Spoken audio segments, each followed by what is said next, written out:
Hello, everyone, and very, very happy Wednesday. And Sharon, it's really nice listening to you after meeting you because now I have a face to go along with the voice. That's always a lot of fun.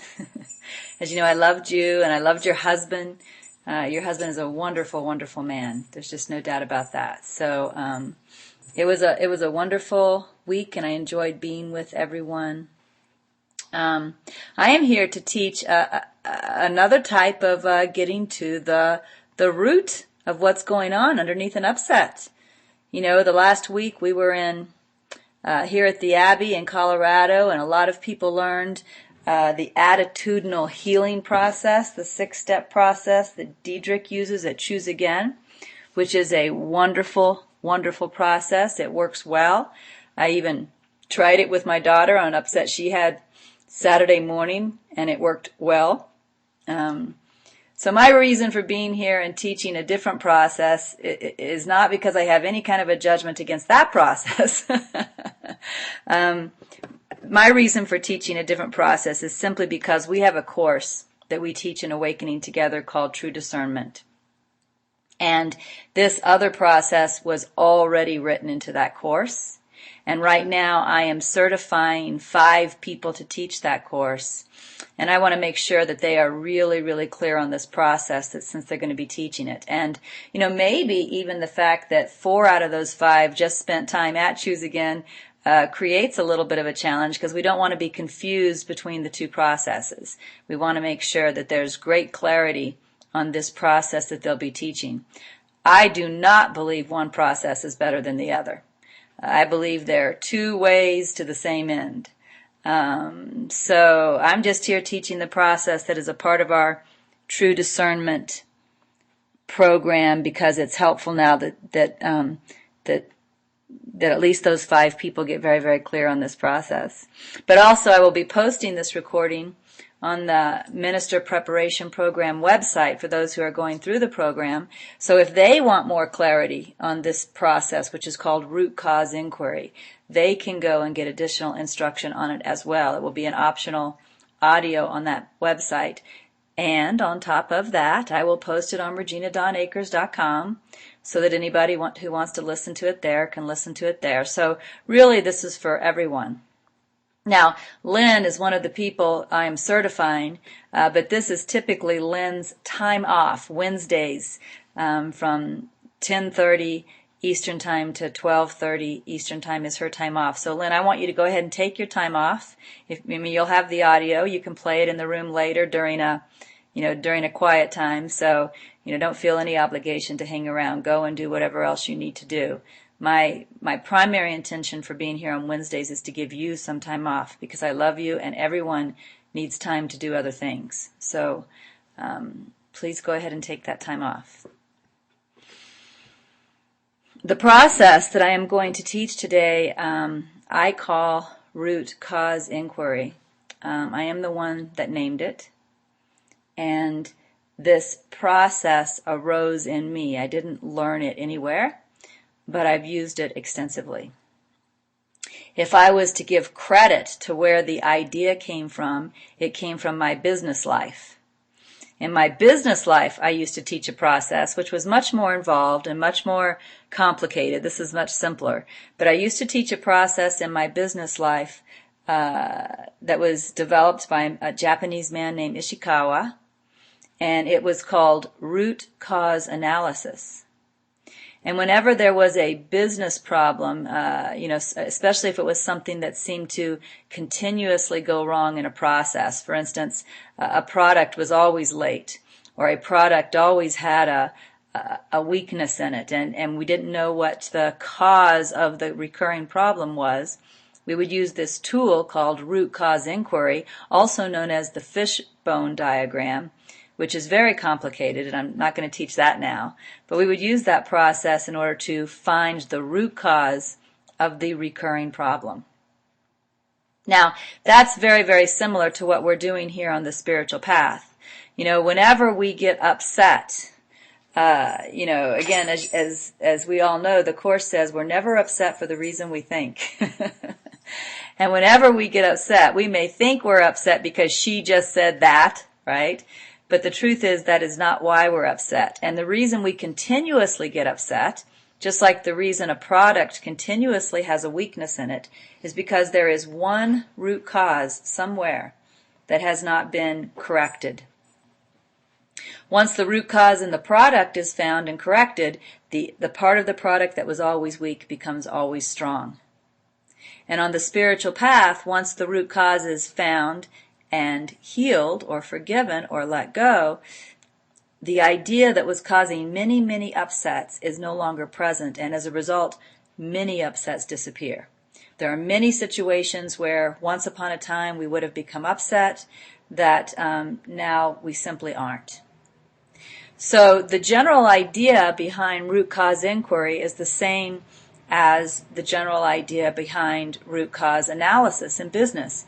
The idea is to find the cause that is generating a repeated, I'm going to call it a problem for lack of a better word now, problem. In our case, that would be an upset. So that purpose is the same. We're looking for one cause that is causing many upsets so that it can be healed. The other similarity between the fishbone diagram or the Ishikawa root cause analysis and root cause inquiry is that Ishikawa always taught that you should ask why. He would say 5 times. Now to me, 5 times is just a symbol.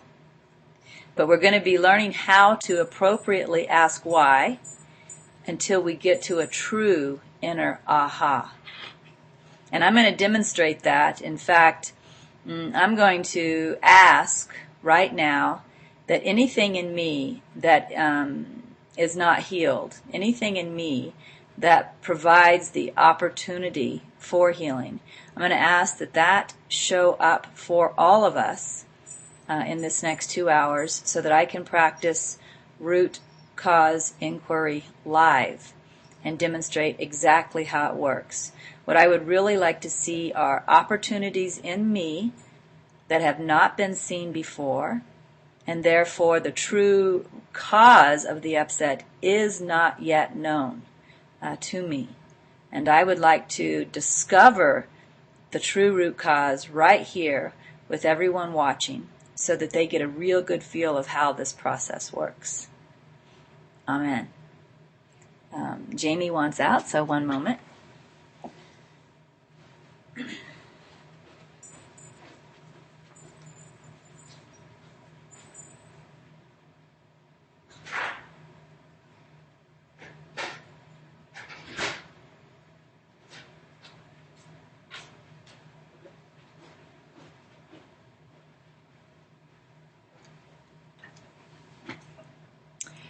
Just like with any process, there are a few guidelines about how to use the process. And if you don't use the process correctly, it probably won't work correctly. So the reason for following the guidelines is because you want to get to the true aha. So I'm going to share a few of those guidelines. Now, I've never written this down before. This is something that happens naturally in me, so again, I'm going to ask for the guidelines to be given.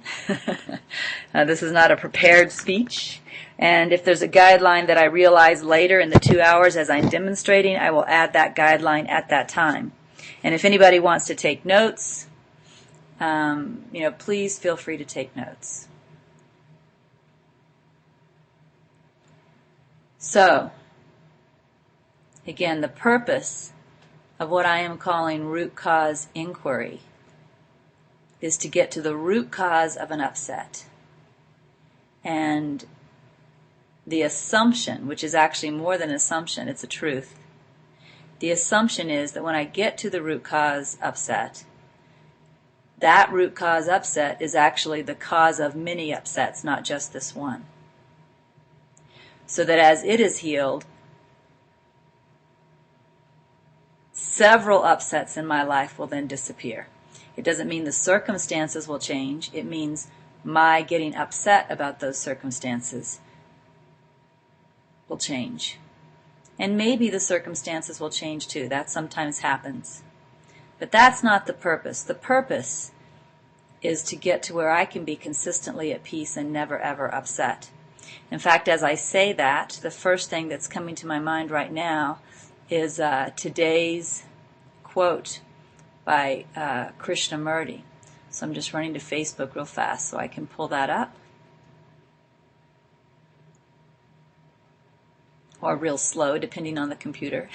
I've already clicked. We're waiting. Okay, so here is today's Krishnamurti quote. Achieve order within yourself, an inward tranquility which knows no disturbance at any moment in the daily life of the home and the office. That really describes the purpose of root cause inquiry. It is to achieve that order within yourself. And again, he defines that order as an inward tranquility which knows no disturbance at any moment. And then he's very clear that he's talking about in your daily life, both at the home and the office, and of course it would be anywhere else. So this is an inward tranquility that does not need to avoid anything. This is an inward tranquility that does not need to avoid anything. And in fact, yes, I believe I am taping this, Sharon, but let me double check. Yes, I am, so you can listen to the recording later. In fact, this inward tranquility, even though he uses the word achieve, it isn't truly something that we're achieving, because this inward tranquility already exists. It's just that when you add the false beliefs, the false ideas on top of it, they then create something else, some type of upset. And the upset covers the tranquility.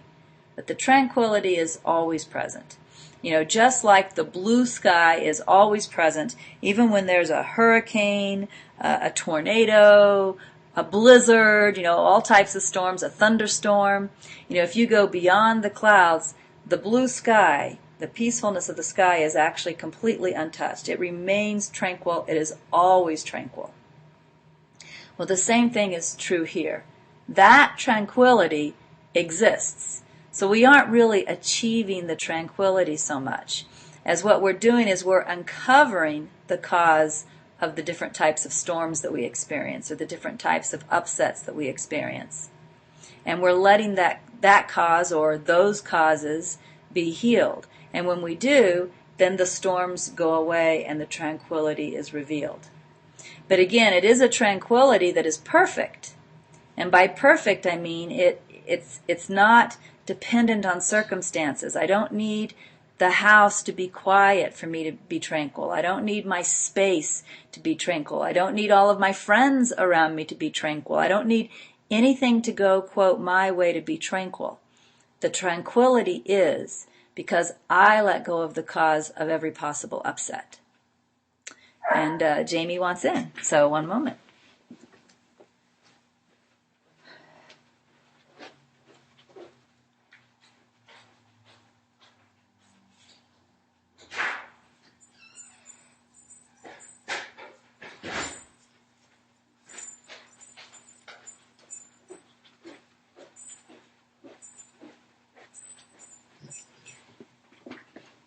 Okay, I'm back.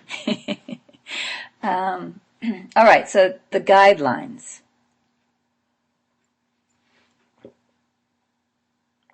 The first guideline for root cause inquiry is that in the beginning it's probably helpful to do it as a journaling practice, writing it down. And that is until you become very, very skilled with it. Once you become very, very skilled with it, you'll notice it starts to happen in your mind automatically and very quickly. And, you know, you go to the root cause and you see the answer very fast. And at that point, you know, to journal is just kind of a waste of time. It's not necessary. But in the beginning, it is very, very helpful to journal because the mind will try to distract you away from the process, take you off back into the story, and you won't get the desired result. So in the beginning, and possibly for years, I think I journaled from 2004 through 2010. I haven't journaled since 2010, but that doesn't mean I don't still do root cause inquiry. But you can tell that I journaled a lot of years before it really became pretty automatic. And if anything ever came up that I couldn't get to just by looking at it in my mind, I would go back to journaling today. But once it does get to where you can just look at it in your mind, journaling is no longer necessary. But in the beginning, I recommend doing this, either, writing it down or typing it up so that you can really follow where you're going in the inquiry process. And if the mind distracts you, you've written down where you've been so you can go back, find where you got off track, and continue from there. So that's the first guideline. Do this as a journaling process. The second guideline is you use root cause inquiry when there is an upset. And again, I've asked today for some unhealed upsets in me to come back, because right this moment I'm not upset about anything. But I'm asking for them to come back, anything that has not been fully healed, to come back so that I can use it for this demonstration.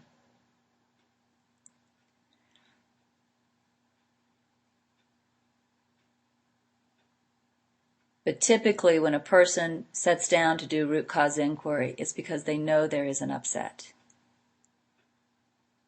And it can be any kind of upset at all. It can be something that feels extremely mild or extremely, extremely strong. Like a great, great fear.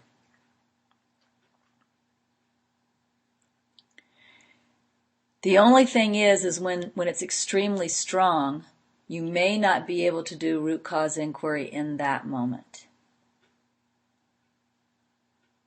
Sometimes when the emotions are extremely strong, they almost seem to take over our mind to the point that we can't find our true logical mind or our true right mind. And our true logical mind, our true right mind is definitely going to be used in this process. So if we're in a state where we cannot find our true logical mind, our true right mind,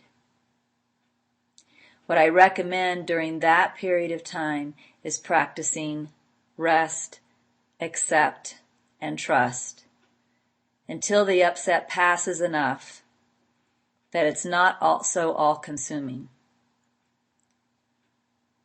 But when it passes enough that it's not so all-consuming, I recommend going to the inquiry.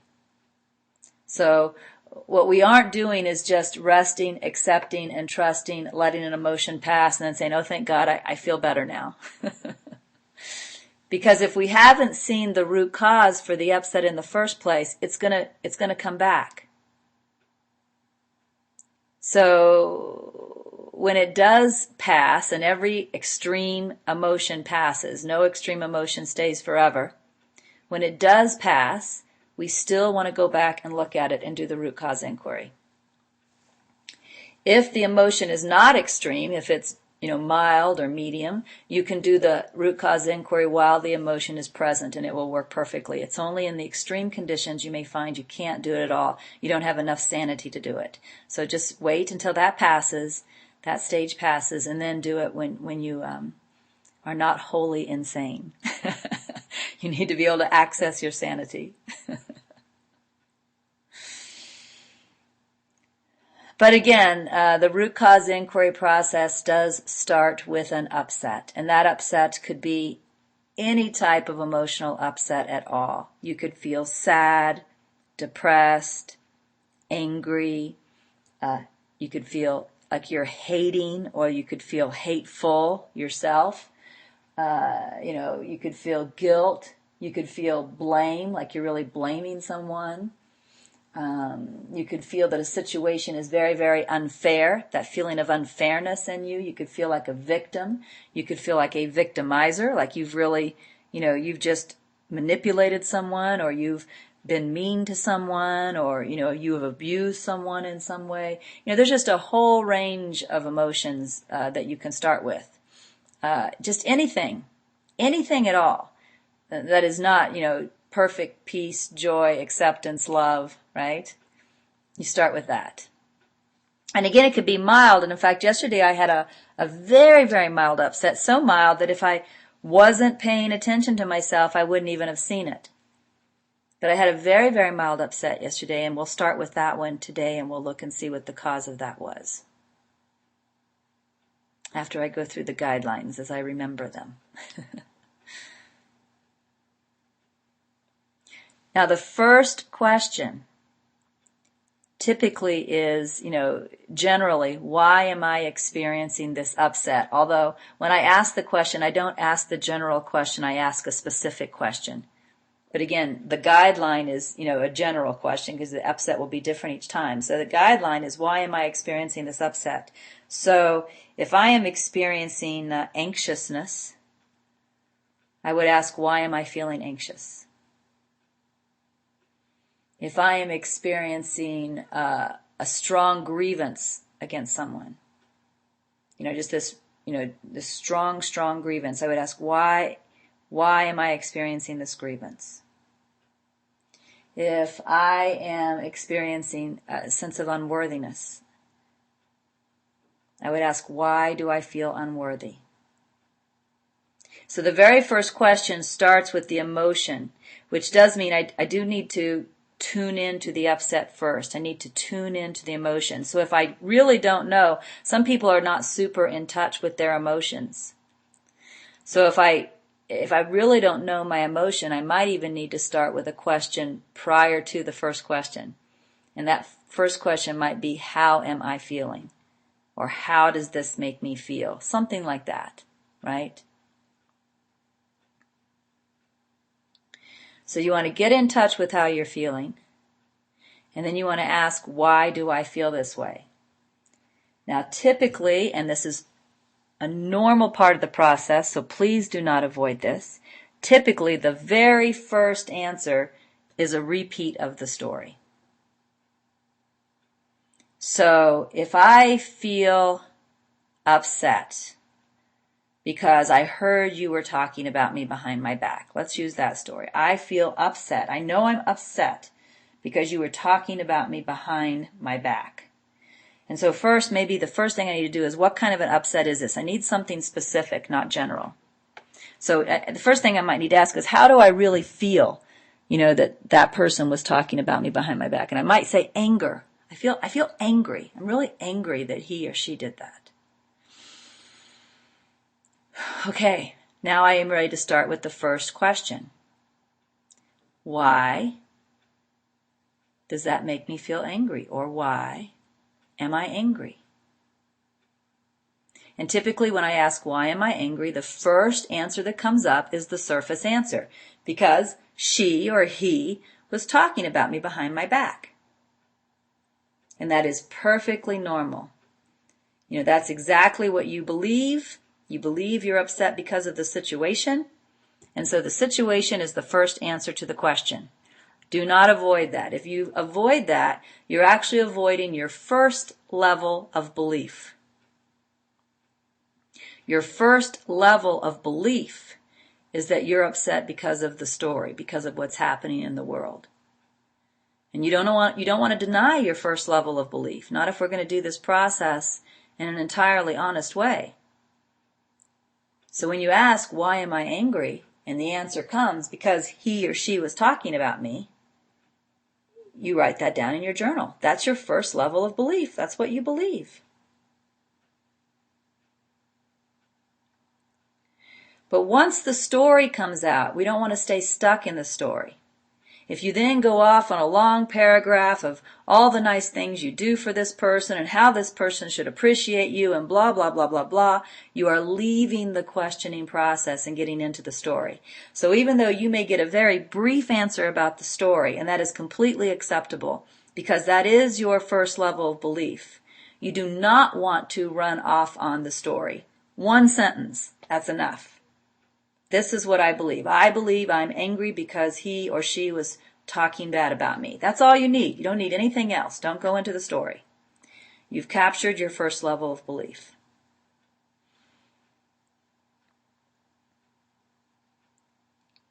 Once you've captured your first level of belief, you have to bring an assumption into the process in order for the process to work.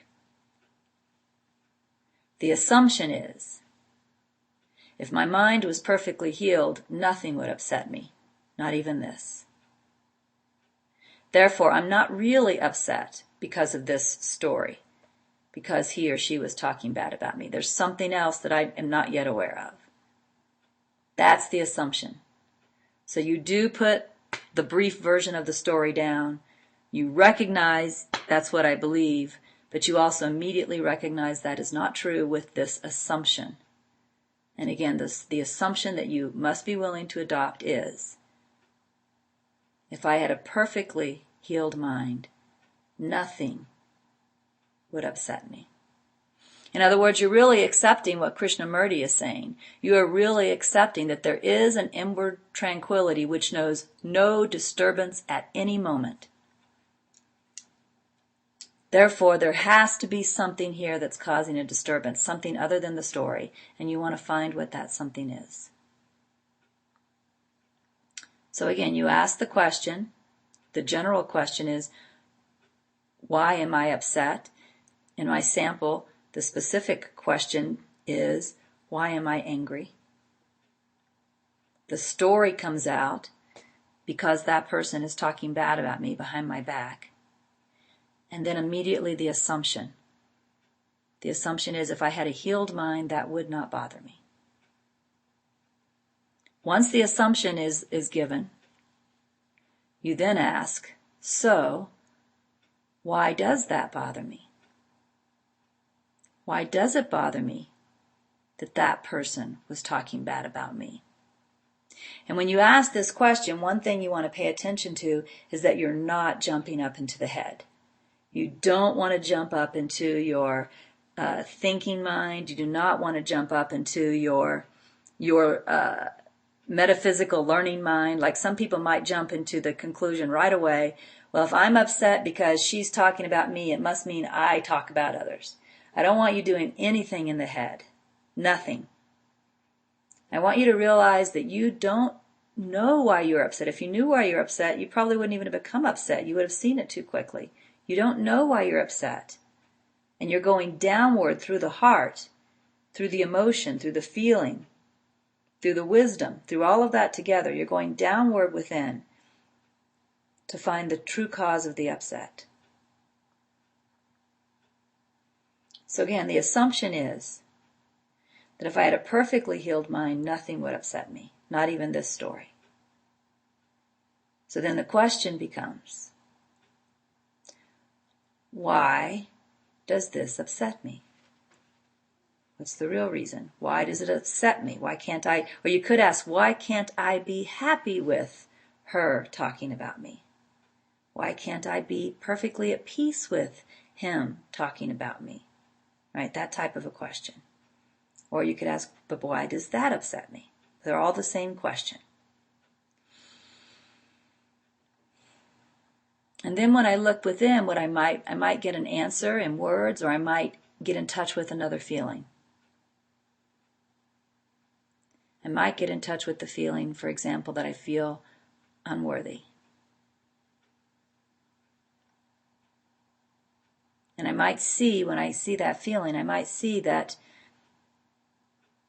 I don't like people talking about me, because I believe that if anyone is talking about me at all, that does mean something's wrong with me. And when I see that within myself, after closing my eyes and looking, that's what I write down. Because I believe that if someone else is talking about me, that means something is wrong with me.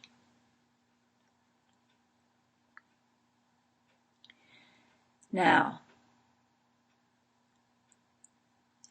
if I have a fully healed mind, even though I see that the personality is not perfect, that the personality has flaws, that the personality makes mistakes, if I have a fully healed mind, that does not bother me. I need to keep this assumption. That does not bother me, that the personality, makes mistakes, right? So I need to look at this belief. I believe that if people are talking about me, that means something is wrong with me. And I need to ask again, why does that upset me? Why can't I be perfectly happy with the fact that the personality has flaws, that the personality makes mistakes? Why do I believe the personality has to be perfect? Why does that upset me? I need to look.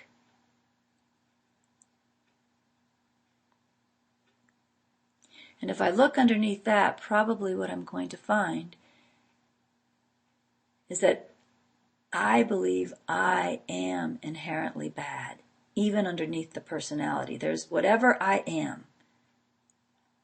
Whatever I am is bad. It's really bad. It's inherently bad. And when I get down to seeing that I believe the truth about what I am is that I'm bad, I will have a sense of, that's it. Or a sense of, aha. A sense of, that's the problem here. That's the root cause. So you see, if I look back at the story, then I'll see the story is actually weak. It's flimsy. It's like the veil of the illusion.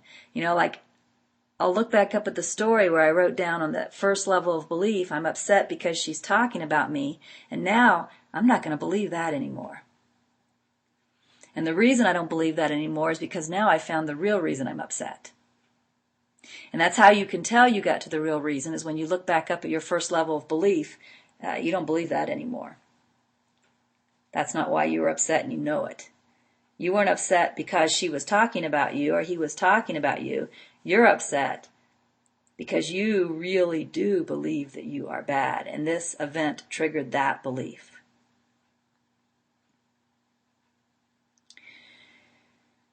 And it's very, very, very, very helpful, although sometimes absolutely no fun, to see this. What do you do once you see it? At some level, you want to realize that is just a belief.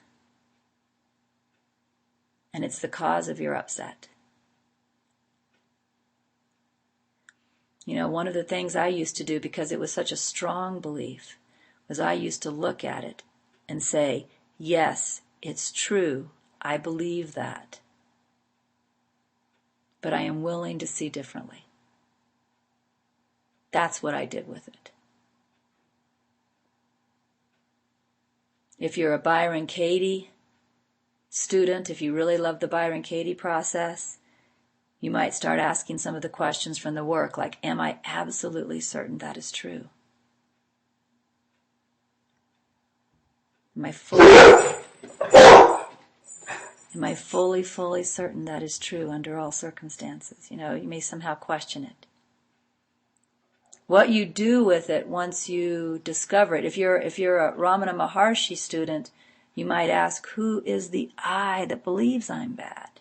Right? I was a Course in Miracles student when I started this process, so I gave my willingness to see differently. So what you do with it when you find it may just depend on what resonates with you. But what you do is something other than say, that's true, I'm bad. Right? If you say, that's true, I'm bad, you're only reinforcing it. Some level in you want to use your right mind, you want to use your wisdom to look at that root cause once you find it and see, to at least some degree, that's a mistake, that's not true, or at least that's only something I believe.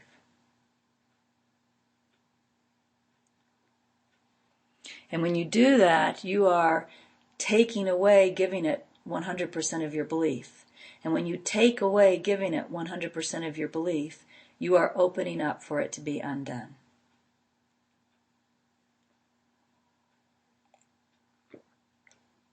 If it's a really deeply held belief, like the belief I am bad, chances are you're going to journal down to it many, many times. And you're going to give your willingness many times, or you're going to use the Byron Katie inquiry or the self-inquiry many times before it has no power at all. That's okay. I mean, how many times have you believed it? In fact, you've been going around believing it underneath upsets and not even realizing you were believing it. You were thinking that you were upset because she was talking about you, when really what was happening underneath was there was this unconscious little voice saying, I'm bad, I'm bad, I'm bad, I'm bad, I'm bad, I'm bad. And that's what you were really believing. So you've been believing it somewhat consciously, but you've also been believing it many, many, many times unconsciously without even realizing you were believing it. You were believing you were upset for other reasons. So that, you've no telling how many thousands or millions of times you've believed this belief. So you may have to drill down into it and honestly see it under several circumstances before it starts to weaken. And that's okay. And in fact, that particular belief, I am bad, or some form of it, I am unlovable, I am not worthy, or I am unworthy, some form of that idea, I am guilty, may show up underneath many, many, many of your upsets. But do not make the mistake of believing that's always going to be the root cause. It's under a lot of them. I don't know how many. I can't tell you the percentage. So you are going to see it over and over again. But if you make the mistake of believing that's the only false belief you have, something else is going to start to happen in your journaling. You're going to start forcing your way to the answer to what you think is the correct answer. I am bad is the correct answer. And you're not going to be honest in your looking. So whenever you start this root cause inquiry process, you also have to start with the assumption that you don't know what the root cause is. And you don't want to force your answers to go in the direction you think it's supposed to go in, like I'm supposed to end at I am bad. Because that is not always the answer. And in fact, let me give you another example from my past to show how that is not always the answer. And there are some other false beliefs that need to be seen as well.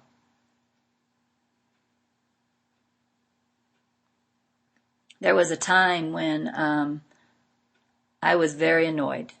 Annoyed was the feeling.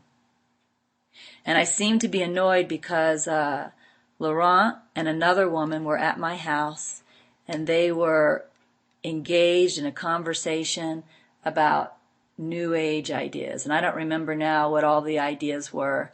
But all these New Age ideas, maybe purple flames, divine feminine, the magic of crystals, all this stuff. And I was getting very, very annoyed at their agreement and their discussion of these concepts and these ideas and how much they were reinforcing each other that those were true ideas. And I was annoyed.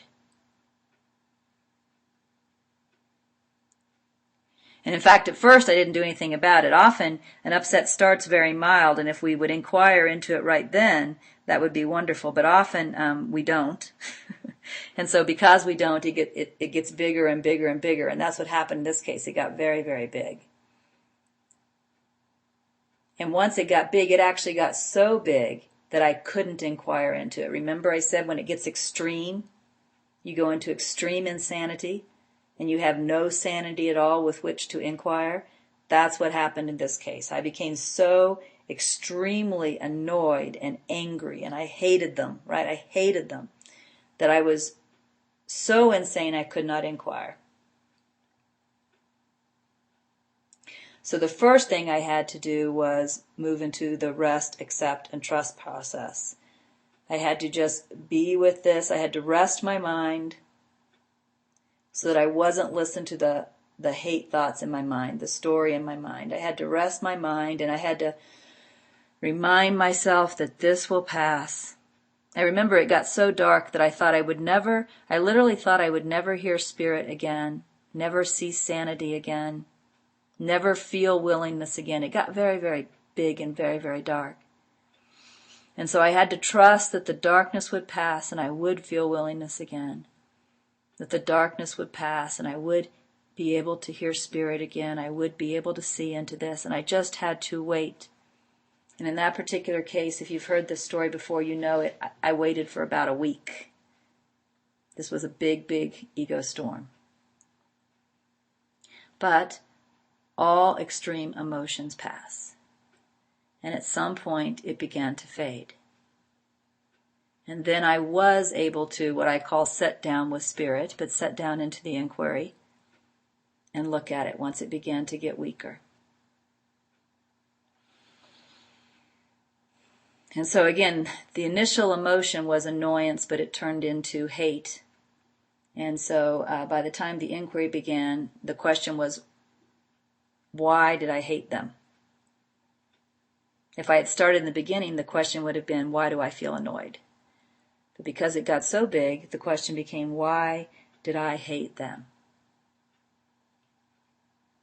And the answer was something like, because they were believing all of that new age crap that isn't true.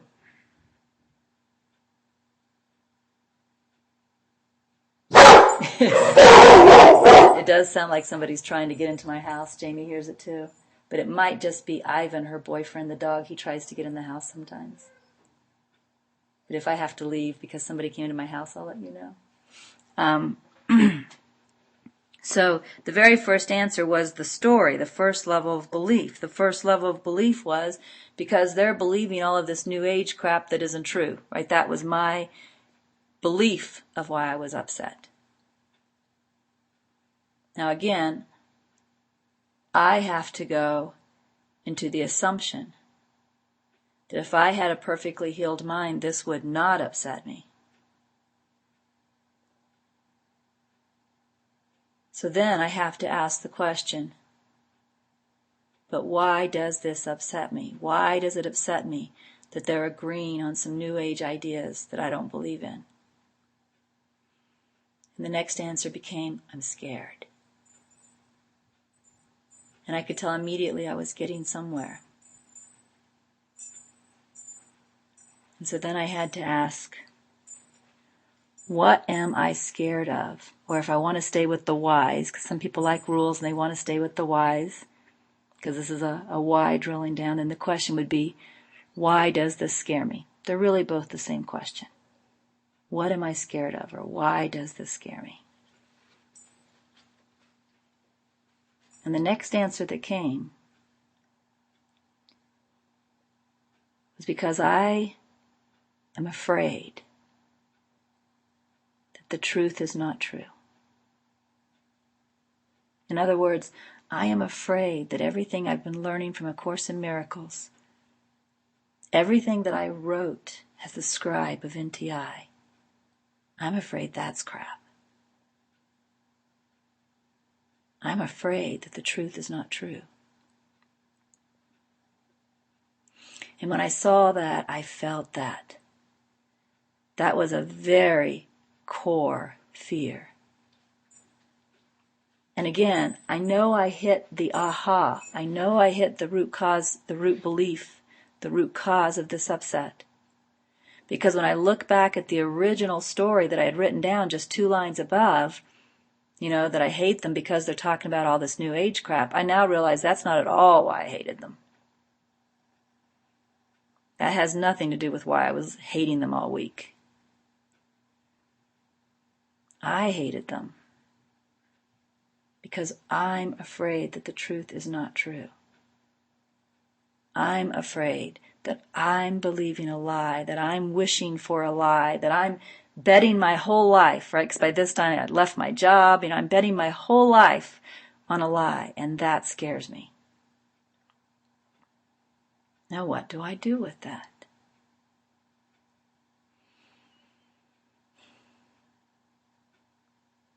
Well, again, because of my spiritual teaching that I had learned up until that point from the Course and from NTI, I give my willingness to see that I'm wrong. I pray to Holy Spirit to help me see that I'm wrong. I am willing to see that the truth is true, right? But if I was a Byron Katie student, maybe I would do the work on that thought. If I'm a Ramana Maharshi student, maybe I would ask, who is it that thinks the truth is not true? Who is it that believes? What I do with that thought, the specifics of the process at that point can vary based on who's doing the process and what you find helpful. But what's most important is I do not give 100% of my belief to that thought again. I do not go, oh, that's it, that's what's wrong, the truth isn't true, right? If I go into that, I'm just re-believing it. I don't, that's true, that's it. I have to, in some way, in whatever way feels natural to my heart, natural to my faith, not give it my full belief. But now I'm aware. And again, as you drill down into your upsets and you start to find the real cause of your upsets, you're going to find that, you may have 1,000 things that upset you. You might have 3, 4, 5 root causes going on. And so it is true that as you drill down, you're going to keep getting to these same root causes over and over. But that's wonderful. That's wonderful. Because every time you look at them and don't give them your full belief, you're beginning to undo them.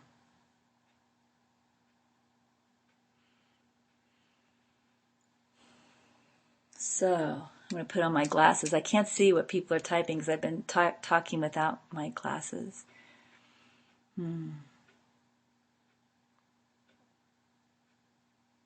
Yeah, the truth is always operating truly.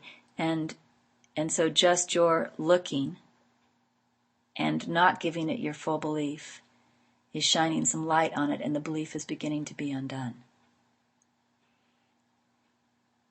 Before, remember, when I'm thinking that I'm upset, that I hate Laurent and this other woman because they're talking about New Age, if I just walked off and believed that, if I just walked off and believed, I hate them because this is what they're doing, I am not looking at the root cause. I'm not letting awareness shine on the root cause, and I'm not giving myself the opportunity for healing.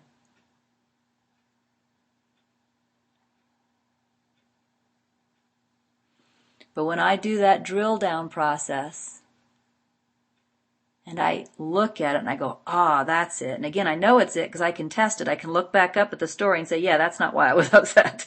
Right? I can even test that I'm really there. Yeah, that's not why I was upset. This is why I was upset. This is the real reason.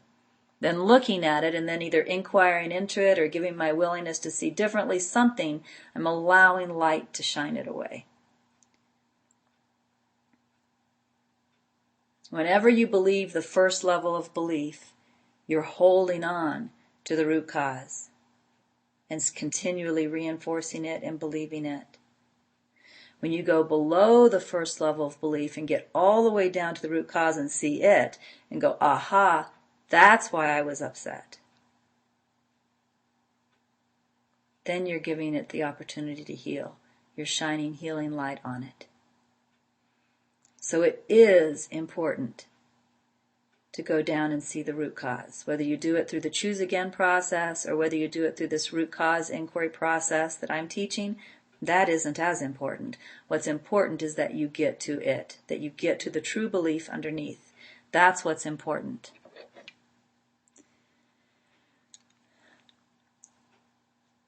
When you believe the story, when you believe I'm upset because of what they did or because this is happening in the world or whatever your story is, without knowing it, you're reinforcing a false belief. This is why I have said 1,000,000 times, do not blame anyone or anything for your upset. Because when you blame anyone or anything, the real reason you're upset stays hidden. It stays in the dark. No healing energy is looking at it. And you certainly don't serve yourself in that way. So when you blame someone or something for your upset, you are missing an opportunity. Now don't worry, more opportunities will come. They will keep coming as long as those beliefs are still hidden in the darkness. The upsets will keep happening and the opportunities will keep coming.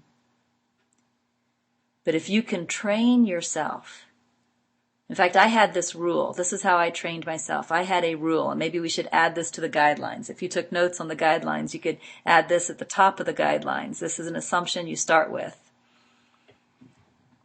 The assumption that you start with is, if I am upset, it's because of a belief in my mind. Always true, no matter what. If I am upset, it's because of a belief in my mind. Right? That assumption needs to be there as well. It's really the flip side of, if my mind was perfectly healed, this would not upset me. Right? It's the same idea. So again, train yourself never, if you can, really never is in your best interest. Train yourself to never blame. As soon as you see an upset, go to root cause inquiry.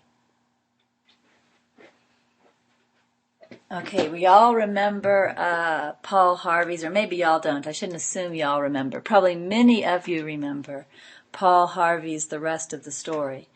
I want to tell you the rest of the story about what happened with Laurent and this woman.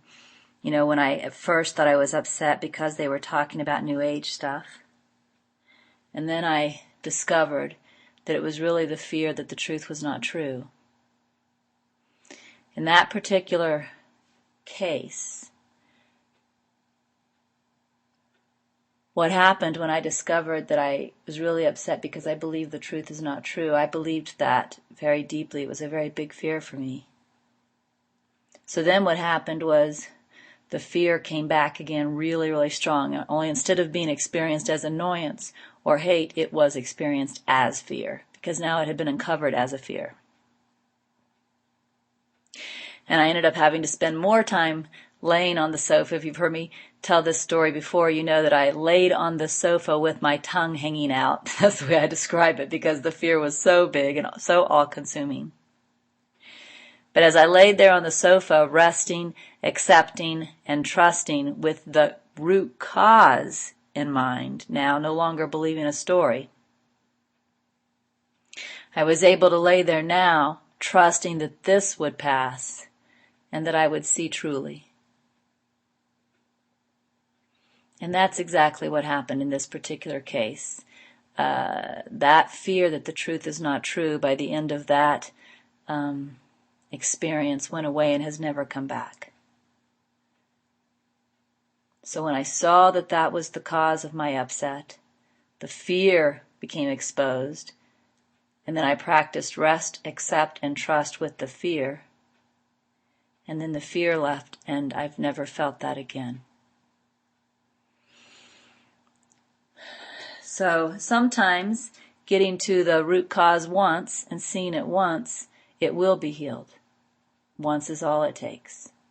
Other times, my experience with the I am bad belief or the unworthiness belief was that I saw it many times before it seemed to have no power anymore. Right? I talked about that last week, by the way. Last week I talked about the years, the years that it took me to let go of the I am bad belief and the different phases I went through and the different processes. So if you want to hear that, that's already posted on regina.akers.com. I talked about that last week. But sometimes seeing something once is enough. And in fact, sometimes you might even see it and not even have to have the big fear come back up again. Like, don't think you have to have the big fear come back up again. You may just see it, and once you see the root cause, there may be so much light and so much clarity that it could disappear in a whisper. Just disappear in a whisper and never come back. There's all kinds of possibilities. One mistake that you would make is to believe that this process always works one way and it has to be that way. In fact, you could turn that into a guideline if you want to. Realize that the purpose of the process is to uncover the root cause. How the root cause is healed, there is no rule. That's the guideline. How the root cause is healed, ... There is no rule. But your job is to uncover the root cause. Right? It's reminding me of something that's in A Course in Miracles, although The exact words are not coming to me, but as I share the idea, if any of you know the exact words, feel free to type them in the room. But the idea is that my job is just to seek for the obstacles, right? It's the Holy Spirit's job to heal them. That's the idea. So my job in the root cause inquiry is to see the real reason that I am upset, right? And of course not to then give it 100% of my belief. But how the healing occurs or the healing itself is not my job. So maybe I'll have to look at the root cause many, many times before it vanishes. Maybe I'll look at it once, it will come up as a really big feeling, and as I rest, accept, and trust with it, it will be healed. Or maybe just when my eyes land on it, I go, oh, that's it. Maybe it will disappear in a whisper. Maybe something else.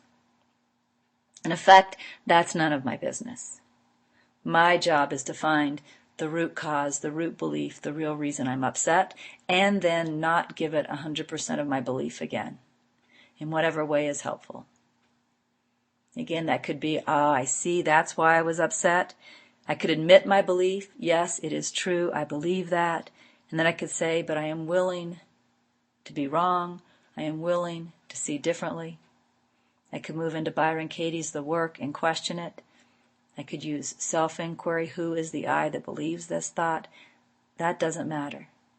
They're all helpful. What matters is that I'm not giving it 100% of my belief again. What matters is that it's not hidden, right? That's what matters. All right, Jamie wants back in.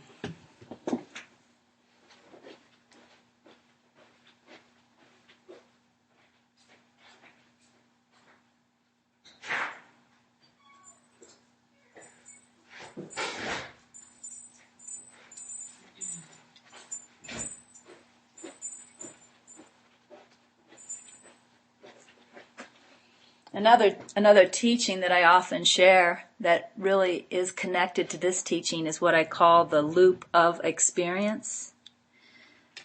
What I think, I see.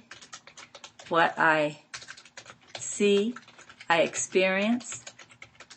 What I experience, I think, and then that just continues, right? What I think, I see, and that means perceive. What I see, I experience. What I experience, I think. What I think, I then see. What I see, I then experience. What I then experience, I think about some more. So what I think, I see. What I see, I experience. Now the interesting thing about this loop that is directly related to this conversation is that what I think is often hidden from me. What I think is often hidden from me. And so again, I'm continuing to think it, I'm continuing to perceive it, continuing to experience it, and continuing to think it because I don't even know I'm thinking it.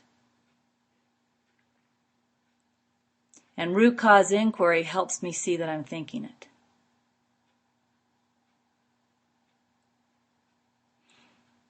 One of the places this showed up for me in my life was work. It was at work. At work, there was always this stress.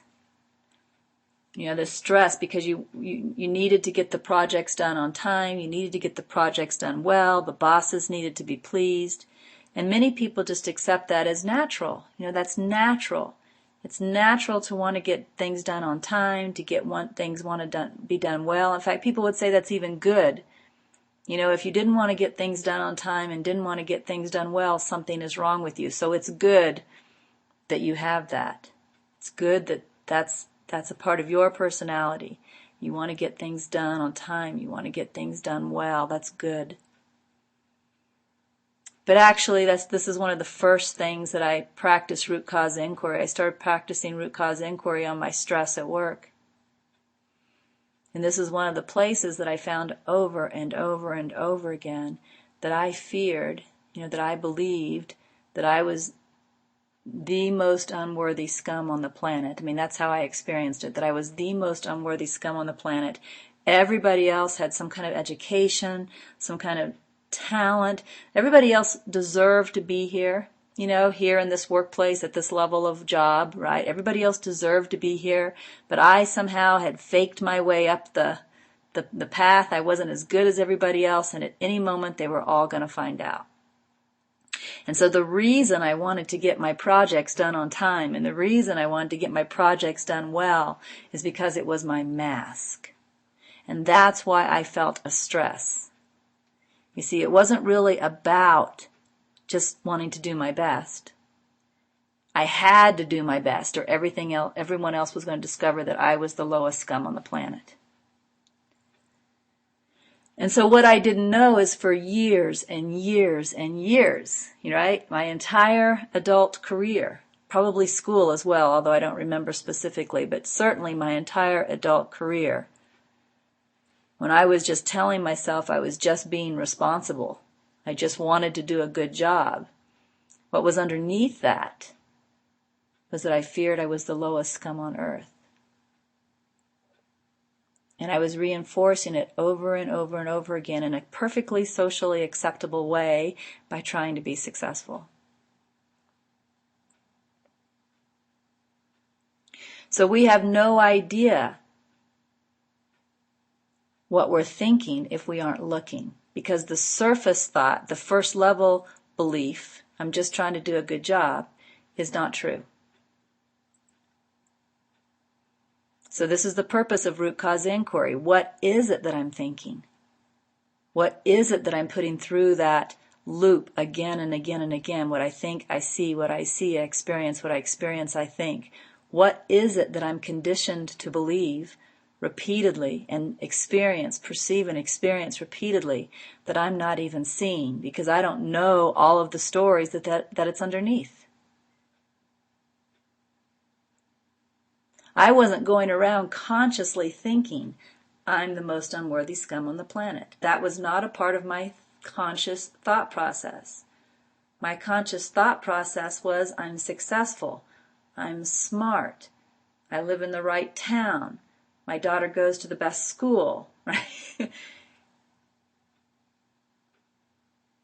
But there was a stress with all of that. That was all a lie to me, because what was the truth to me was that I was the most unworthy scum on the planet. So this is the reason we have to do the root cause inquiry whenever there's an upset, even stress at work. Do not, people will tell you stress at work is normal.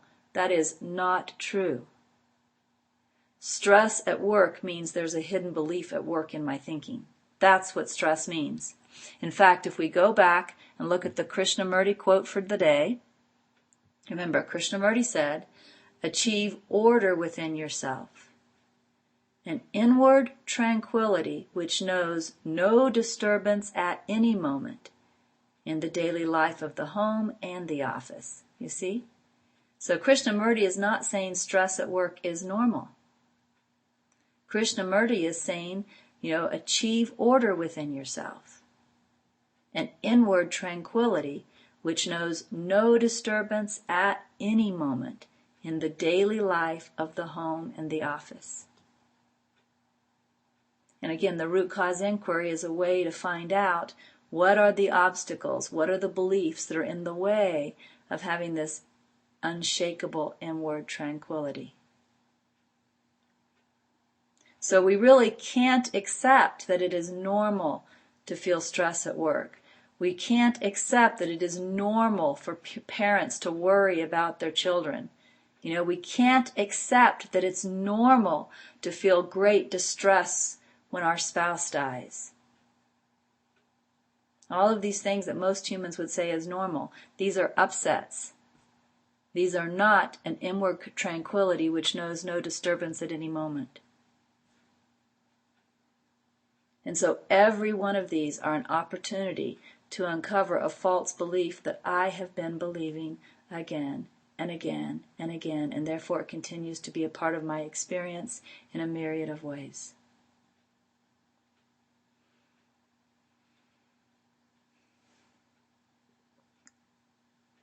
All right, I said that what I would do during this 2 hours is that I would look at some upsets and use root cause inquiry live and look underneath them live. And so I'm ready to do that now.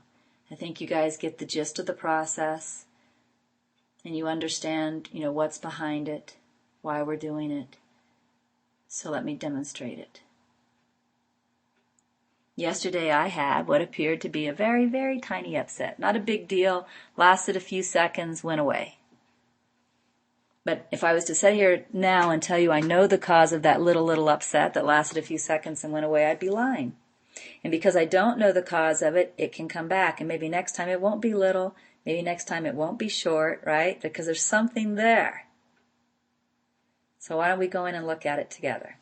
It's easy to ignore the little ones that only last a few seconds. But the little ones, the little upsets that only last a few seconds, there's still an opportunity to try this process out and find out what's there. Because something caused that little upset, even if it only lasted a few seconds, right? So let's discover what it was. Now what happened was I needed to mail some books to Canada. And my local post office doesn't have the customs form that you need in order to mail something out of the country. So I have to create the customs form here at home whenever I'm going to mail anything, and I have to take the customs form with me to the post office. So I have a little scale here that hooks up to my computer so I can weigh it, and then there's a certain page on the post office website where I can go to fill out the customs form. Now I've had the experience before that right in the middle, after doing a lot of work, and by the way, there's a lot of work, a lot of questions you have to answer. It's not a minor amount of work. There's a lot of work you have to do to fill out this form online. And I've had the experience more than once when I get all the way to the end and I'm almost done, it locks up, and I have to do it again. And yesterday, when I was filling out this customs form and I got right near the end of the process and I clicked the button, click the submit button or whatever it was, it started to look locked up. And I noticed a frustration. Now, the reason the upset passed quickly is I thought, maybe if I just reload this page, it'll be okay. And I reloaded the page and it was okay and I went on. So the problem seemed fixed and the upset went away. But I never went in and looked at the cause of the upset, right? So let's do that now. Let's do that right now, shall we? All right, just to let you know, I am setting up and closing my eyes, almost like I'm going into a meditation, because I'm going to be doing this with the heart. And so I'm getting myself in that position where I feel comfortable connecting with the heart. And I am closing my eyes, and I'm starting with some deep breaths.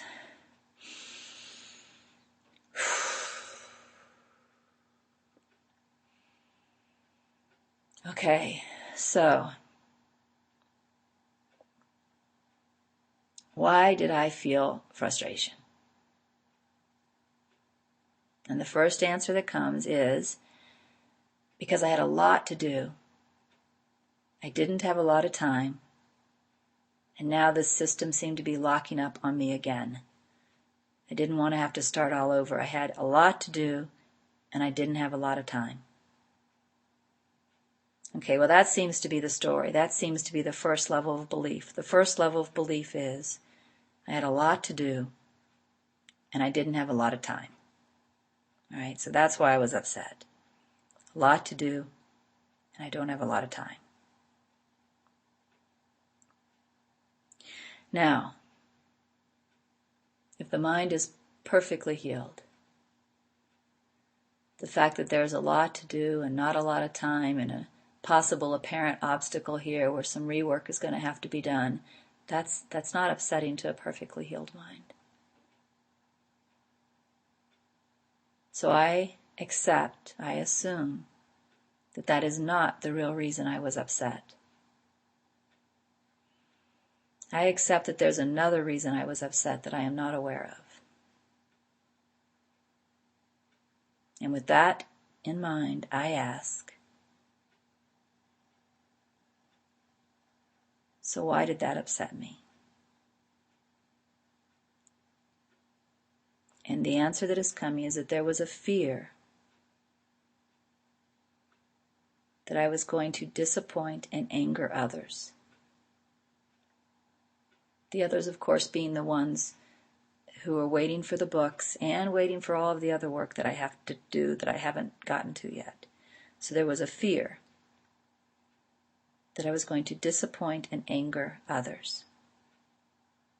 Now again, I need to bring in the assumption that if I have a perfectly healed mind, that would not be upsetting to me, that others might be disappointed or angry.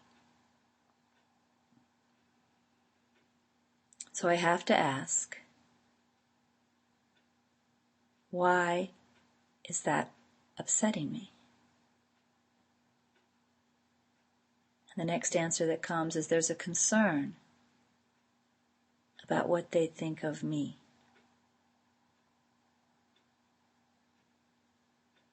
With the assumption still in place that a healed mind would not be bothered by what they think of me, I ask again,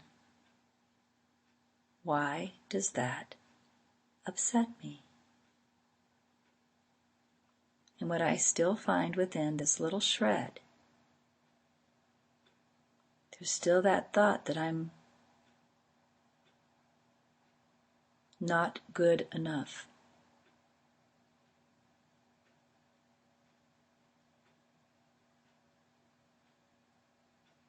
And now what I'm doing is just looking at it. As I explained to you all last week, I still see the I am bad thought, but it's not the firm, sticky belief that it is anymore. So I'm looking at that belief with my eyes, with my eyes closed, but looking at it with my eyes inwardly. And the experience I am having is that my eyes feel like light. And they're looking at that thought as if that thought is just a little scared child. And at the same time that I'm looking at that thought with my eyes, I feel my heart warming up with love.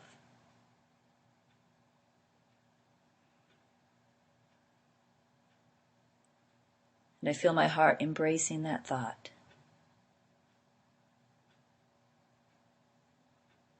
And there's just this feeling of, that again. It's okay, it's not true. And I feel done.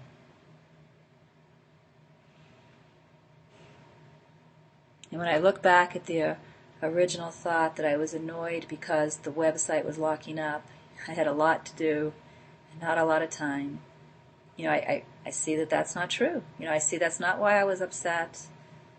And I see it's perfectly okay to have a lot to do and not a lot of time, and that situation's going to come again. But it doesn't need to be a cause for upset because it's not a true cause for upset. I simply need to stay in the awareness that everything is perfect. When I get something done, that is perfect. And when I don't get something done, that is perfect.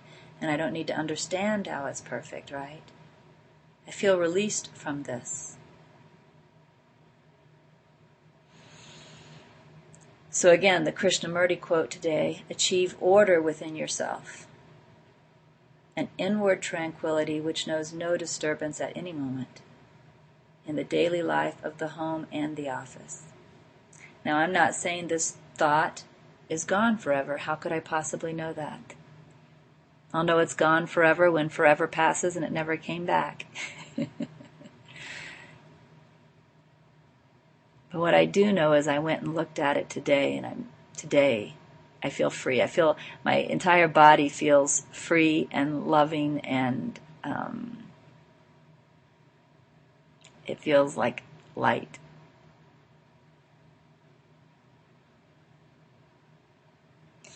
And of course, today is still a day with the apparent a lot to do and not a lot of time. In fact, because the Choose Again retreat was last week, there were just a lot of things that got put on the back burner, and now all those things are here.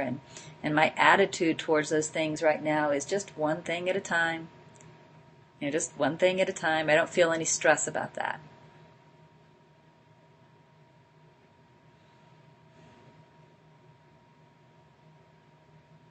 All right, so back to back, we're going to look at another one. I need to wait a second, because I'm a little high. I'm a little high. I can get high from the release of a false belief and an upset. I can feel a little high. And that's, like high in love is how I feel. High in love. When something's really released, I just feel my heart like expands to the point that I'm completely within it. So I need to wait a second. I'm stretching. I do want to move into another upset. There is another one I'm aware of, but I need to kind of stretch this out of me. And get ready for the next one. Okay, I'm ready. I didn't stretch the happiness out of me, though. Just the highness that wouldn't have allowed me to feel another upset. Okay, the second upset. The other day I was contemplating 7 Steps to Awakening, quote number 777. Here, I have 7 Steps to Awakening right here. Let me open up to 777. I love that number. 777. I haven't finished contemplating it, by the way. I will be going back to it. I contemplated for the amount of time I had that morning, and then I did need to go to choose again. And since then, I've had guests, and today's my first day without guests. So, and I'm here in Pal Talk this morning. So I just haven't had the time to go back to it yet. But I do know I'm going back to this quote and finishing it. I'm not done. But I did start it. Here's the quote that I was contemplating. Outward attachment arises through sensual objects, inward attachment through personality. Only he who, resting in the eternal, is free from passion, is able to give them up. So this is the quote that I am currently contemplating. And I've had 2 things that I've written based on this quote. The first thing that I got when I contemplated this quote was just looking at what is an attachment. And of course I saw that an attachment is something that I think I need, and basically I think I need it in order to be happy, in order to feel safe, or in order to hold up the personality as me. I could need it for any of those 3 reasons. I need it in order to feel happy, in order to feel safe, or in order to hold up the personality as me, and that's why it's an attachment. I also saw that when one is looking at their attachments, you need to engage the heart and not the mind. That if you ask the mind, what am I attached to, the mind will deceive you. The mind will tell you you're attached to things that you aren't attached to. And the reason the mind does that is to generate guilt. The mind will also tell you that you are not attached to things that you are attached to. And of course, that's to keep those true attachments hidden. So that you can't be free of them. So you can't ask the mind, what am I attached to? It doesn't know. So when you're going to look at your attachments, what you need to do is you need to ask the heart. And so that for me was 777A. Realizing again that an attachment is a belief that I need something for either my happiness, my safety, or in order to hold up my identification with the personality. And also that the mind is not going to be truthful with me about what my attachments are. I need to ask the heart. After that, I went into contemplation with the quote again. And you'll notice the first line of the quote says, outward attachment arises through sensual objects. In my second contemplation of this quote, I was asked to stop right there and only contemplate that part of the quote. Outward attachment arises through sensual objects.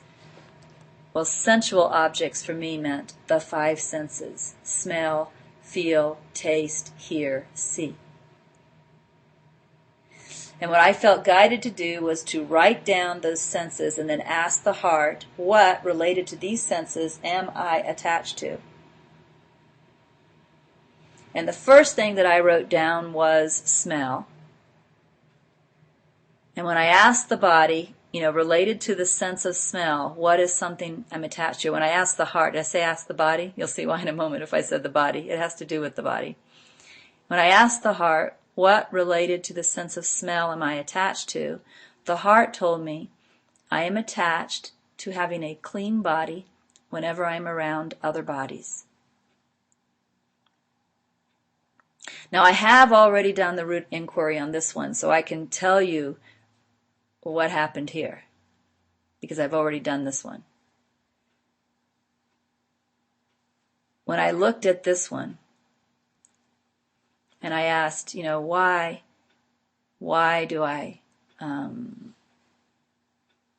want to have a clean body? Why would it upset me? That was the question. Why would it upset me if I did not have a clean body and I was around other bodies? And, the answer came immediately, of course, afraid of judgment, afraid that nobody would want to be around me, afraid of being cut off from others. Afraid of being cut off from others.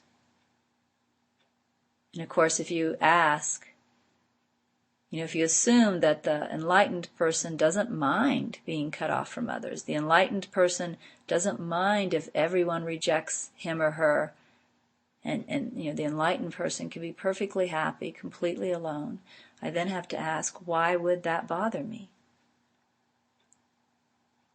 And the answer came, that would be proof, again, that I was still that lowest scum on the earth. And again, the way I greet that thought now is with a smile. I say, there it is again. And like I said last week, the difference for me between a belief and a thought is a belief is very, very heavy. Used to, if I would have seen that thought that I'm the lowest scum on the earth, it would have been very, very hard for me not to say it's true. I had to trust Holy Spirit's teaching more than my own self, because my own self, my own belief, my own emotions, everything about me told me that it was true. So it was very, very hard. Now when I see that, I can just say, that. There it is, that.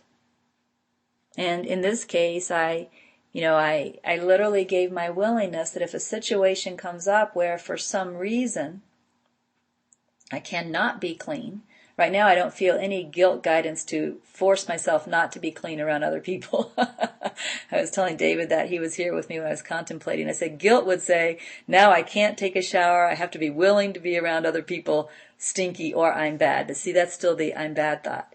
I don't feel that. I feel, perfectly fine taking my showers every day, but a situation may arise where for some reason I cannot be clean around other people. It could happen.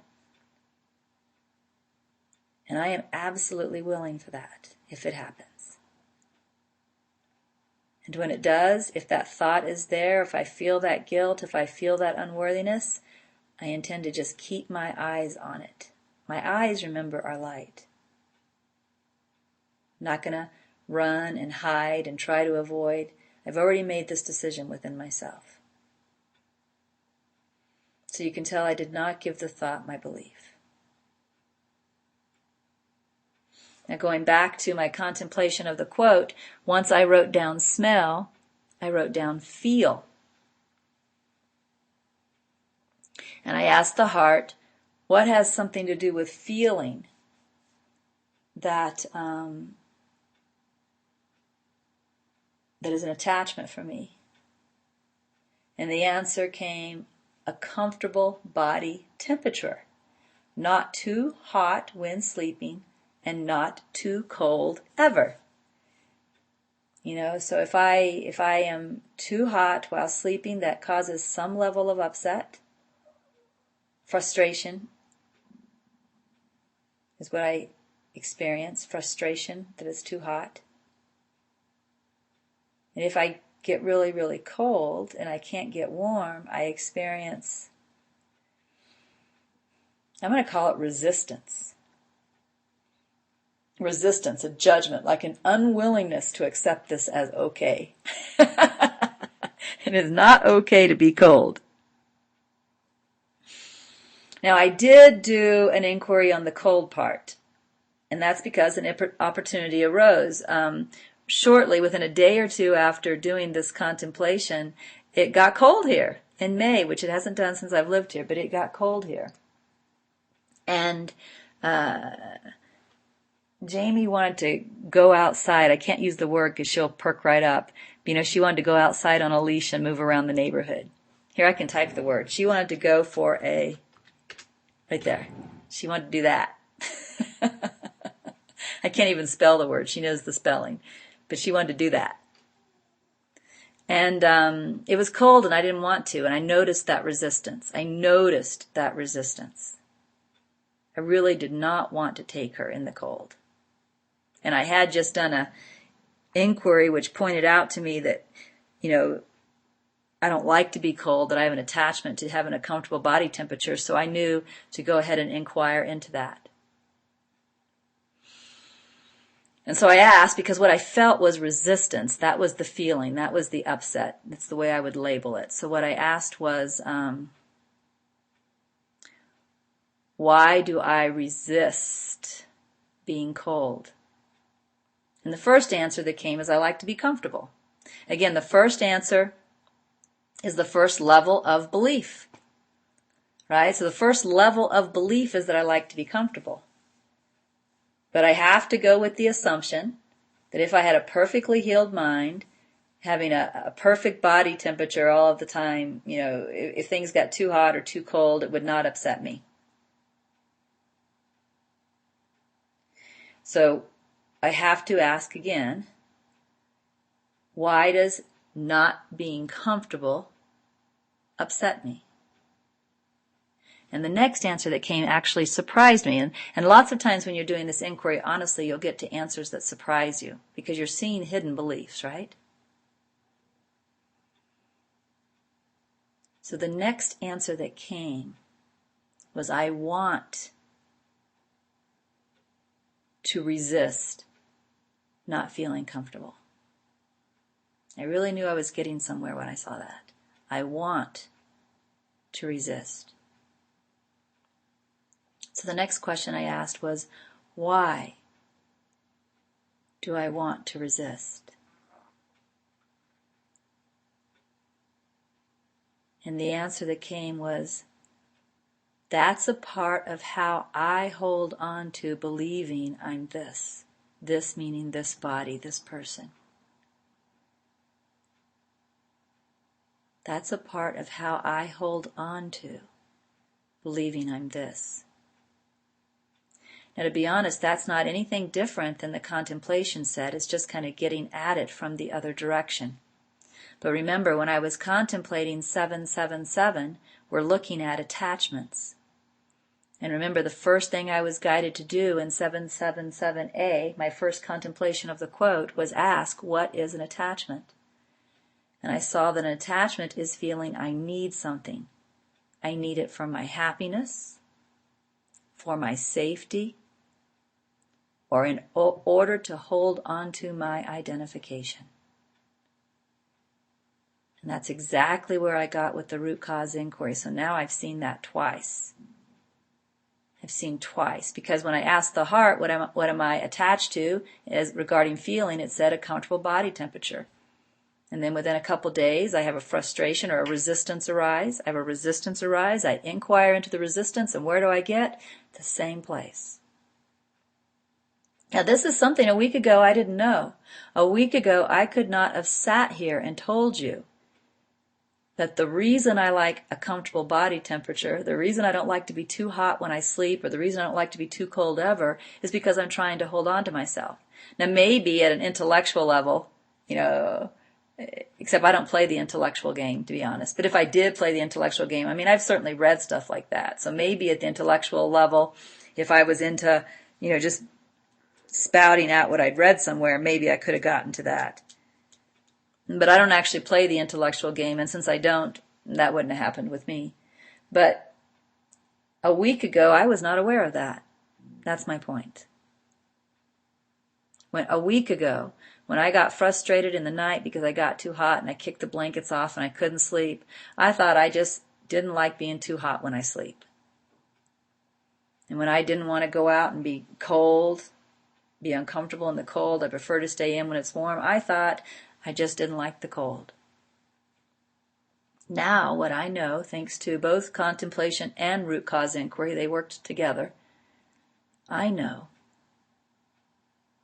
that when I'm holding on to my resistance to the cold or my frustration with the heat at night, that what I'm really doing is holding on to my identity with this as myself. And what does that do for me to see the truth, the real root cause behind my resistance to cold? What I'm going to do now is, as that resistance starts to come up again, which I may not experience until next year. It's possible that won't happen again here. It's possible we're moving into summer now, and I don't have a resistance to heat, except when I'm sleeping. But during the day, I don't have a resistance to heat. So I may not feel that resistance to cold for many, many months, but when I do, and the next time, Jamie wants to go out, and I think, it's too cold, I don't want to go. Now I'm not going to believe the story. I'm going to look at it and say, no, that's not it. That's not it. I want to hold on to the belief that I'm this. And you better believe as soon as I see that, I'm going to say, come on, Jamie, let's go. Right? See, I'm not fooled anymore. Before, for my entire life, up until this week, right? For my entire life, up until this week, when it was too cold outside and I did not want to go, I just believed that. And you know what was happening? Underneath it, I was holding on to the belief that I want to be this. And so every time I believed I didn't want to be cold, I was really believing I want to hold on to this. I have to hold on to this. I need to hold on to this. And I was feeding that thought into the loop. What I think, I see. What I see, I experience. What I experience, I think. Every time I did not want to go into the cold, I was reinforcing the belief that I want to be the body, personality, self. And I had no idea. You see, that's how root cause inquiry works. And that's why I also said earlier, a lot of your root cause inquiry, literally a lot of it, is going to get down to the same belief: I'm bad, I'm unlovable, I'm the lowest scum on the earth. You're going to see that over and over. We just saw it happen to me around the post office website locking up, right? You're going to see that over and over. But if you let the ego tell you that's always the answer, that's always what you're going to get down to, there are other things that you also need to see that you aren't going to see. You need to realize you don't know why you're upset. If you think you're upset because you don't like the cold, or you think you're upset because they're talking about me, or you think you're upset because this website never works right, you don't know why you're upset. You don't, or else it would be evident. So you need to do the inquiry, realizing you don't know why you're upset, and you need to find the cause of your upset. Once you find the cause of your upset, it is exposed, and you can begin to subtract your belief from it. Next year when it's cold and she wants to go out and I say, I feel this resistance. I still feel the resistance, but now I know what the resistance is. The resistance is me trying to hold on to this as myself. Is that what I really want? Do I really want to hold on to the belief that this is me? No, I don't. I'm going to put on my coat and I'm going to go out. And if I put on my coat and go out, I'm not giving the belief my 100% of my belief. But all the times in the past when I said, no, it's too cold, I don't want to go, I was reinforcing within myself the belief that I want to be the body, mind, personality. You see how tricky it is? So root cause inquiry is important, and allowing yourself to get to what the true root cause is, rather than believing it's always something like it's always the I am bad thought, is also important. Again, if you fall for the belief that it's always the I am bad thought, you will make yourself go in that direction. Or if you're coaching someone else, you will make them go in that direction. And that is not always what's underneath. It's what's underneath a lot of the time, but not always. So you got to be completely open, and you got to be willing to follow it down to the true root cause.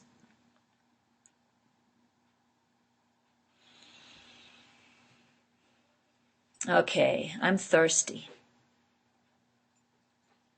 And I need to run upstairs and fill up my cup. So I'm going to play another song, a short song, a lovely song that would just give me enough time to go upstairs and get some water. This is from Donovan. It's from the movie Brother, Sun, Sister, Moon, one of my very, very favorite movies. And it's called Island of Circles.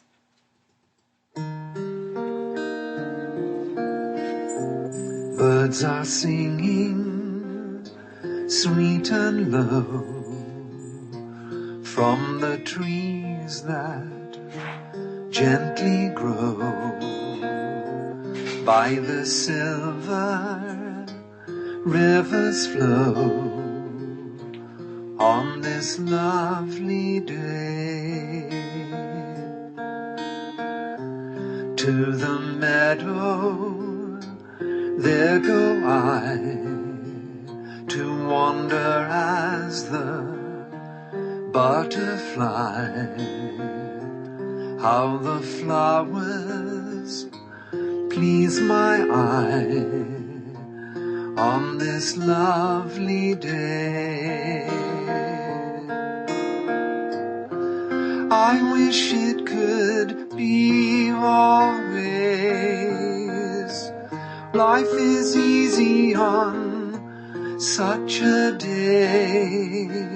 I wish this peace on everyone on this lovely day.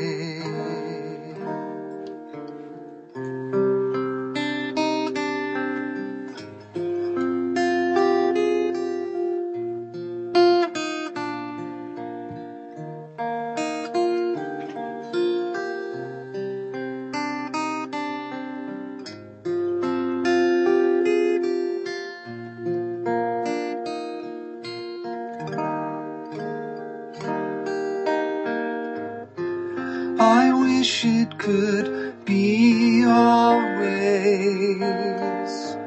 Life is easy on such a day. I wish this peace on everyone on this lovely day.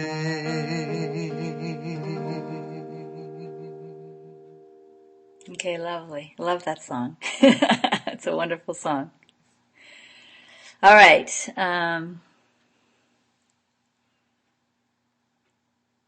Lynn is asking, what's wrong with accepting who I am? Do you mean the body personality? Is that what you mean by who I am?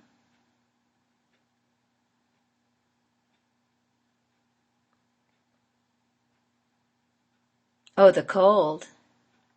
Well, I'm going to, when I go outside and it's cold, depending on how cold it is, I will dress appropriately. So the colder it gets, the more layers I will have on, the more I will be covered up. But if there is not absolute peace, it means I'm hiding a false belief from myself. And so, there's nothing wrong in that you're bad if you hide a false belief. But if you hide a false belief, it remains there and it will lead to other upsets as well. It's not upsetting you in just that one situation, such as the cold. It's also the cause of other upsets as well. So probably what's going to happen, and of course I don't know the future for sure, but if I give my willingness, which I'm doing right this second, if I give my willingness to see the other upsets that come from me trying to hold on to the belief that I am this body, this personality, I'm going to start seeing those. That belief that I want to hold on to this, that belief is under other upsets as well. And as long as I keep that belief intact, that I want to hold on to this as what I am, I'm not going to have perfect peace, right? So, like yesterday when I had the very brief, very mild upset about the website not working, and again, it appeared to go away because I just reloaded the page and then it worked, right? You know, it is so easy to ignore those kinds of things. It was 5 seconds, an upset that lasted 5 seconds. It wasn't a big deal. I fixed the situation. I can move on. But you see, the more we do that, the more we hold on to the false belief that was under the upset. The more we question every single upset that comes, the more we use root cause inquiry with every upset that comes, the faster we're actually going to heal.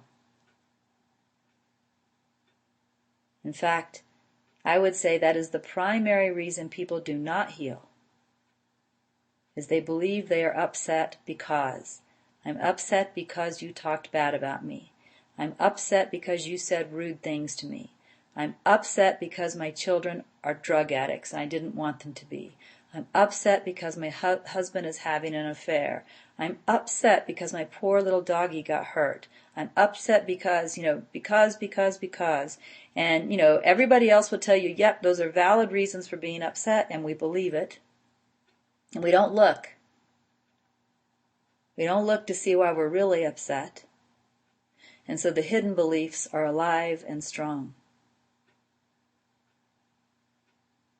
Right? The hidden beliefs are alive and strong. The way the hidden beliefs get weakened is by bringing them out of hiding, by looking at them. And then again, once you look at them, what you do is up to you. You may say, oh, I see that. I realize I really, really believe that, but I'm willing not to. You might use Byron Katie's The Work on that belief and question it. You might say, who is the I that believes this? Use self-inquiry to question it. You might do something else I'm not sitting here thinking of right now. But as long as you don't give it 100% of your belief when you see it, you're setting yourself free. Only believing keeps it in place, and hiding keeps it believed. Only believing keeps it in place, 100% believing, and hiding keeps it believed. And every time you're upset, it's because of a false belief. Every time. There's not a single solitary situation in the world that would be upsetting to you if your mind was perfectly healed. That's an assumption going into this. Now what I'm going to do is go back to this inquiry that I did, or this contemplation that I did on number 777, and see if there's something else here that I have not yet done the root cause inquiry on. Now again, I do the root cause inquiry pretty quickly and pretty automatically. So,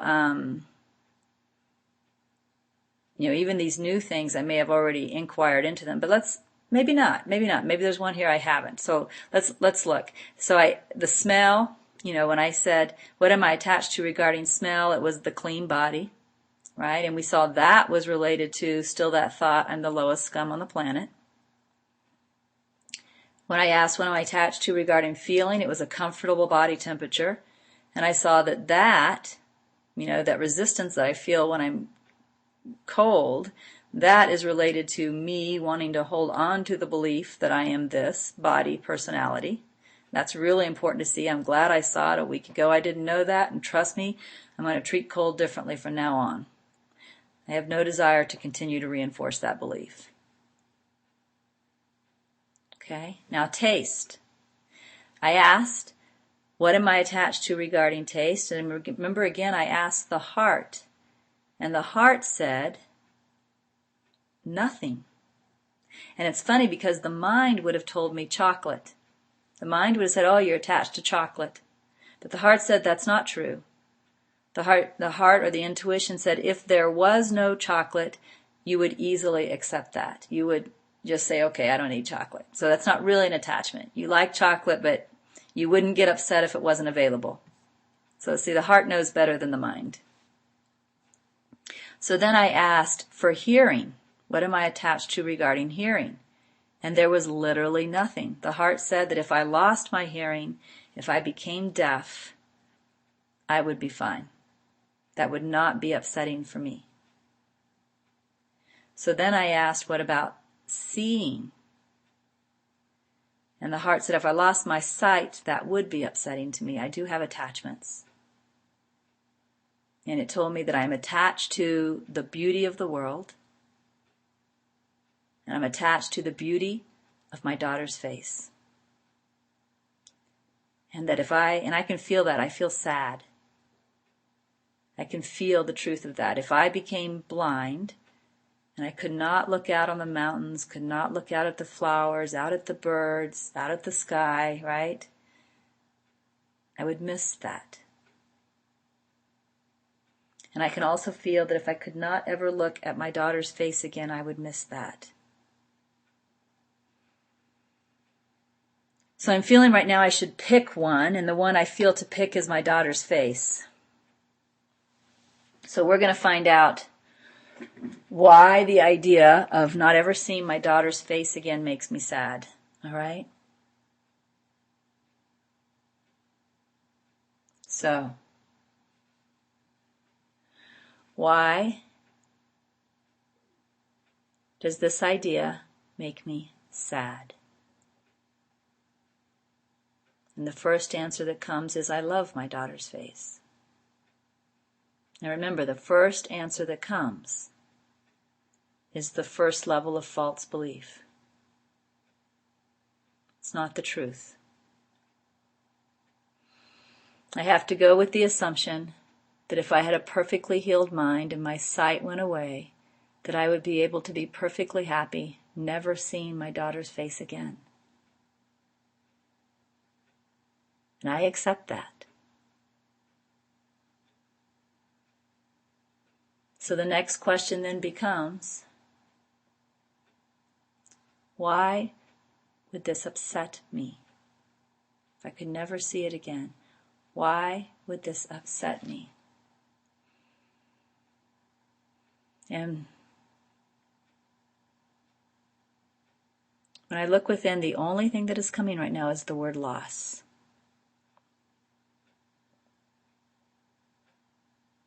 There's a sense of loss,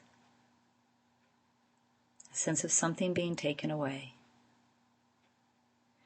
Now again, I have to hold on to the assumption that if I had a perfectly healed mind, it could be lost. It could be taken away, and that would not result in an upset. So I have to ask, why does this idea of loss upset me? And the next answer that comes is because I am not whole.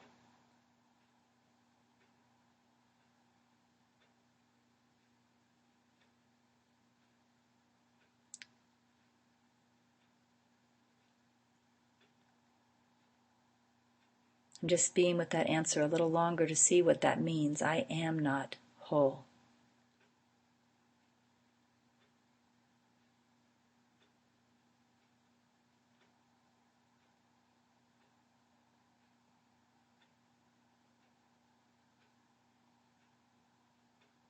And the sense that I am getting as I'm sitting with the answer, I am not whole,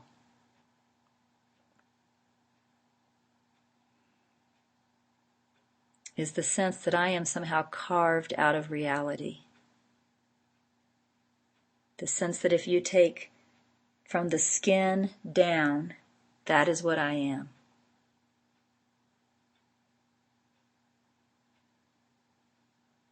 And I am nothing but that.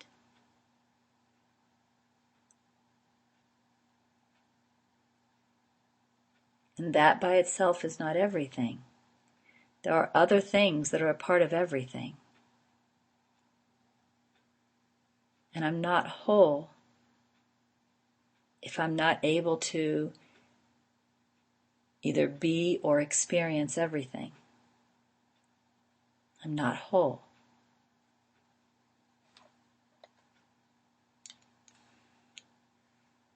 All right, so I'm going to go with the assumption that if I had a perfectly healed mind,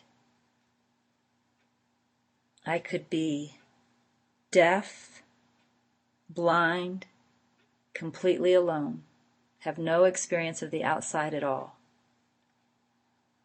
and I would be perfectly happy. I need to bring that into this inquiry in order to go deeper. Because I am not whole means I'm not able to connect with what's outside. That's what it really means here. And so I need to go with the assumption that if I had a perfectly healed mind, not being able to connect with the outside would not cause a disturbance. And so I need to ask again, why does this sense that I am not whole? Why does this sense that I am not whole upset me?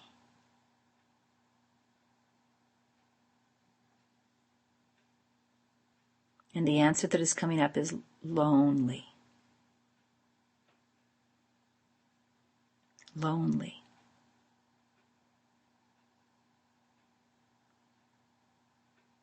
If I can't connect with the outside, I will be lonely. Now again, lonely is a specific descriptor. It is a perception. It is a perception of being alone. Lonely is a perception that being alone has to be unhappy. That is not true. I trust, again, with a perfectly healed mind, I could be completely alone, deaf, dumb, and alone in a cave. Blind, deaf, dumb, blind, the whole bit, alone in a cave, and be perfectly happy. So I need to ask,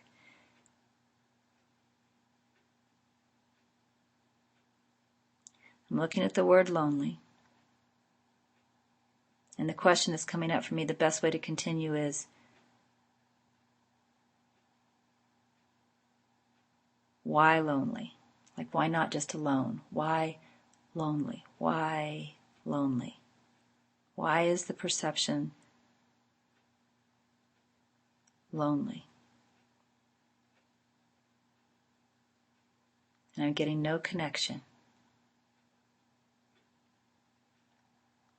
So I need to ask, why no connection? Why is that the perception? Why is that what's coming up?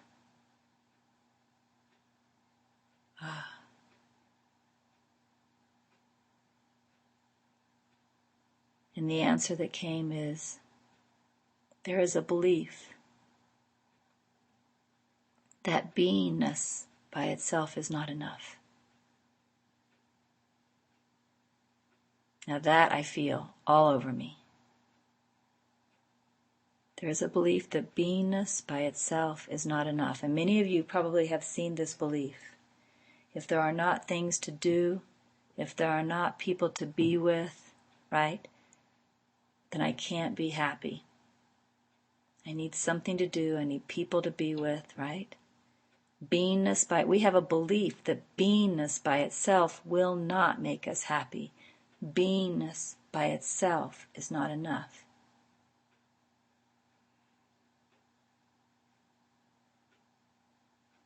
That's an important belief to look at. And my mind wants to say, oh, I don't believe that. But I feel like being more honest than that.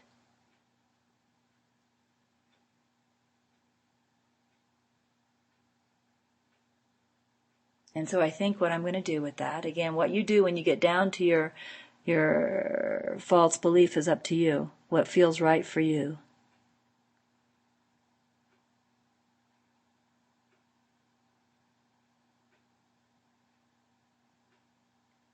And what I really feel I need to do with that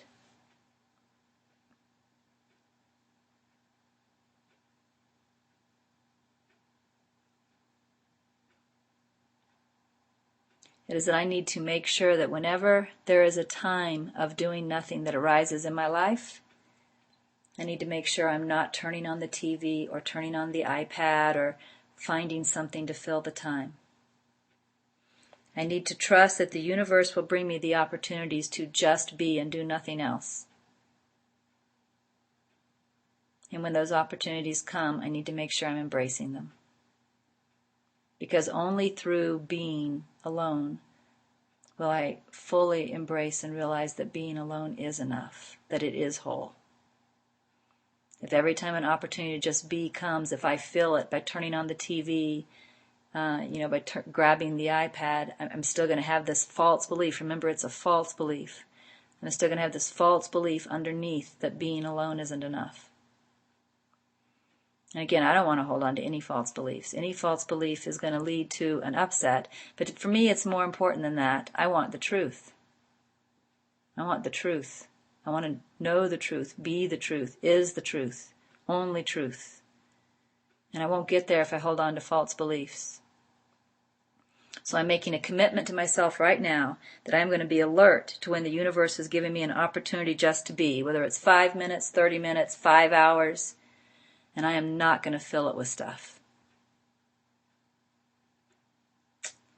And that's it. My time is up.